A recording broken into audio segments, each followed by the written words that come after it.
Hello guys, hello. This is for Leo. Welcome dito Leo sa aking channel. So this is money, career, financial reading for the month of August and September. So happy birthday sa mga Leong nanonood sa akin sa ngayon. Happy birthday sa inyong lahat guys. I wish na sana makuha nyo lahat ng mga dasal nyo sa buhay and about money, career, good health, or kung ano man ang dinadasal nyo. Okay? Okay, first card natin, Leo, is inner power. So, this is your energy. Give me the courage and the power to do what must be done. So, sinasabi ng baraha dito na maybe may mga Leo dito na kailangan nyo ng strength, ng physical strength, or inner power, courage, or determination for the month of August and September. So, maybe, marami kang kailangan na tapusin or like kailangan mo ng strength siguro. Kailangan mong anong tawag dyan? Kalakasan, lakas loob. Okay. And kinakailangan mo sigurong maging malakas, maging matatag sa kung ano man yan na endeavor, plano, desire, goals mo financially. Okay. Perfect setting. Number 9. So, sinasabi ng barasa dito, Leo, na this 2 months, August and September, ay perfect timing siya. Kumbaga, nakaset na. So, kung ano man yan na plano mo sa buhay, ano ba, like for example, pwedeng may business ka na ilo-launch. Ngayong August and September, like for example, yung mga business person dyan na Leo, possible na yung 2 months na yan ay yan yung perfect na timing para sa'yo na mag-launch ng business. Or pwedeng yung iba, may nakahanda na sa inyo na perfect setting ang universe. So, ang gagawin nyo na lang is lakasan nyo ang loob mo. Okay?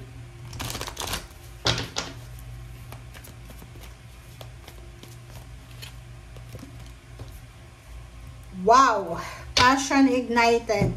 Okay. Yung passion ignited na to, resonated siya sa mga Leo na, yun, meron kayong binubuong business, may binubuo kayong plano, is either future plans, is either travel, relocation, or kung ano man siya. Basta nakikita ko sa inyo dito, meron kayong ilo-launch na business this August and September, or maybe this is your first month sa ibang bansa, first month sa ibang trabaho. Basta nakikita ko sa inyo dito na bago to. Bago.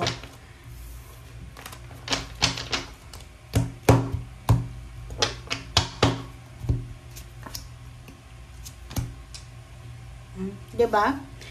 Sinasabi ng barasa nyo dito, Leo, na you're lucky because your family, maybe your wife or husband, you are protected, you are guided, and you're supported sa kung ano man na gagawin mo. So, yung pamilya mo, sila yung foundation mo. Nakikita ko na supportado ka nila. Yung support system na meron ka sa ngayon, yan yung pwedeng magdala sa'yo ng strength, ng determination. Especially kung ang asawa mo, boyfriend, girlfriend, magulang mo, parents mo ay water sign, Pisces, Scorpion, Cancer, sinasabi ng barahan na magiging maayos kasi kalmado diba? Kalmado yung buhay. Yung emotional mo, walang problema. And yung financial. 9 of Wands, sinasabi ng baraha sa'yo dito na posibleng meron sa inyong mabilis na offer about managerial position, parang ganun. So, isang napakabilis na pagbabago na pwedeng magdala sa inyo ng pera. Kasi itong Emperor na to, ano siya yung authority, power. May power siya Like, maybe this is your boss, this is your company owner, business owner, or kung ikaw ay, ano man, hindi ko alam kung ano yung role ng Emperor na to sa buhay mo. But, sinasabi ng barahan na, halimbawa dati, panay-away nyo ng boss mo, ng team leader mo, ng supervisor mo. Ngayon, sinasabi ng barahan na tapos na siya. Kumbaga, magkakaroon na talaga ng katahimikan sa kung ano man na pinag-aawayan nyo. Okay. Ang ganda.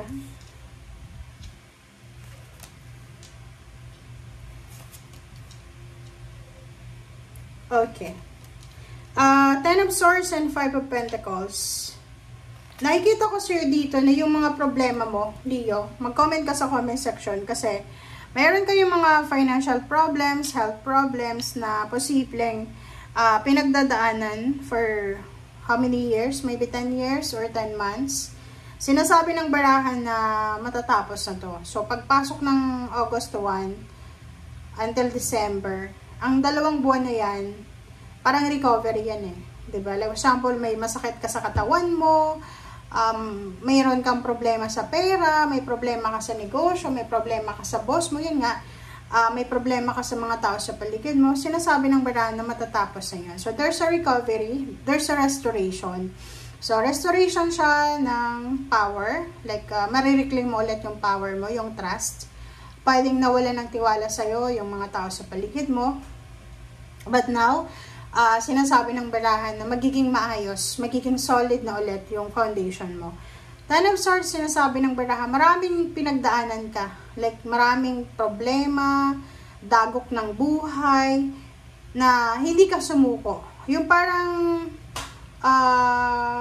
inano mo lang siya. Pinatabi mo lang siya. And, sinasabi ng barahan sa'yo dito na parang kinocongratulate ka. Parang tinatapik ka, Leo, ng yung spiritual health person guide kasi napagdaanan mo and hindi ka sumuko sa kung ano man na problema sa pera.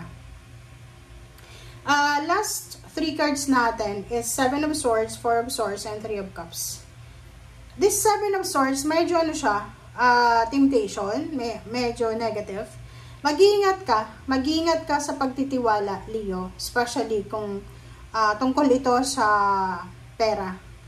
This month of August and September, if you are traveling, for example lang kung magta-travel ka, anumang klase ng transportation, pag may dala-dala kang pera, dala kang dokumento, or lalo na sa mga occasion, sa mga celebration, kung babae ka, na Leo, syempre may dala kang bag, parang ganun, lagay ng cellphone, mag-iingat ka kasi pwede kang manakawan, okay? Masalasihan.